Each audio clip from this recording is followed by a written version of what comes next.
Hi students, we are going to discuss certain topics in agricultural plants cultivations. Okay, that is your. I'm going to see about groundnut. It's very very essential. Certainly, there's an oil seed. Okay, so it is majority of the species. We are finding many species in India that will be seen now. So actually, it requires a warm and moist conditions or highly conjunction. They can do both conditions. Okay, and this temperature, light intensity, rainfall, and humidity will affect the productivity of the groundnut.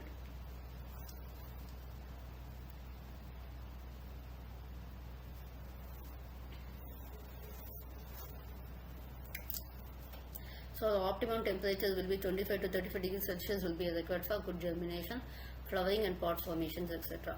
So the sandy loam soils, which is rich in organic matter, is being considered best for the crop. Okay. Sowing time of Kharif groundnut is June to July, subject or the onset of monsoon, and Rabi groundnut is November as well as summer. Okay. So February to March. So the crop description will be the flowers will be borne on axils of leaves and branches, and actually this will be self-pollinated, etc. And the pods, the kernel weight will be from 0.15 to 1.3 gram per kernel. The oil contents will be varying from 40 to 55% of kernel per seeds. That is about crop description. We'll be seeing how we are going to do this. And package is actually what soil is required will be a sandy loam soil will be rich in organic matter.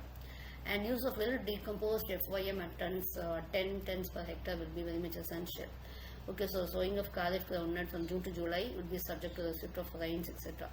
So the seed rate will be from 100 to 110 kilogram per hectare and 95 to 100 kilogram per hectare, etc. Okay, so every 1 ton of groundnut pods will be removed 63 gram. That is about fertilizer in the sense nutrient depletion I am speaking about. Okay.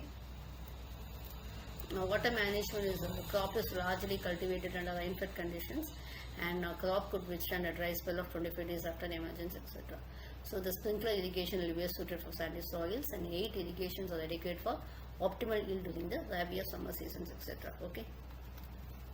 So the water management is we have to adapt the right spacing between the rows and within the rows. Okay.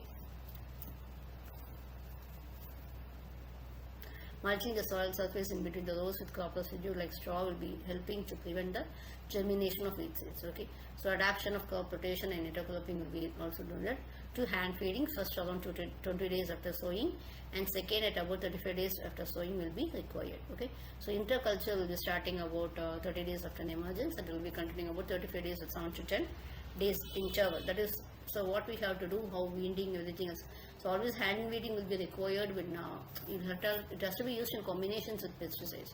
Okay, so see straw and everything else like this will be preventing the germination of the weeds. So we have to go on for cultural biology and all methods in order to get rid of your weeds. So you have some pests like leaf minnow, tobacco caterpillar, thrips and everything else. Further you have to go for some, this is, you can see the yield losses, you can see white grub and everything else. So nearly yield losses maybe even 100%. So that will have to be, you will have to consider, and you will have to see what are the pesticides, what methods is being available. So that is what integrated pest management methods we have to do is clean cultivation by roughing of wheat fast, and also rough types of plants and growing of resistant varieties. Okay. And we are having installing of pheromone of traps, etc. And you can also spray neem oil at 5 milliliter, 5 ml per liter water along with suitable substance like soap powder, and also releasing of Trichoderma chelonis, etc. at 7 to 10 days interval, followed by the release of Brackenhebator. So that is also required. So nutritional values, actually this groundnut is considered as a low sodium food, and also these they are free from cholesterol. Okay, so they will be containing 45 to 55% of oil, and this will be of groundnut oil also contains palmitic acid, orchidonic acid, and also it has the lowest glycemic index. It will be measured of the rate at which a carbohydrate from particular food breakdown, and the is of release of glucose in bloodstream, etc. So normally the groundnut will have 26% protein, which is even higher than the egg, meat, fish and dairy products. Okay, so developments, you can go for old varieties like TME2 and also TAC24. Okay, so we have to go for, see in the Gujarat, Rajasthan and UP, mainly groundnut is grown, and the white grub is the main pest which is affecting the yield. Okay, so that you have to go on. Thank you.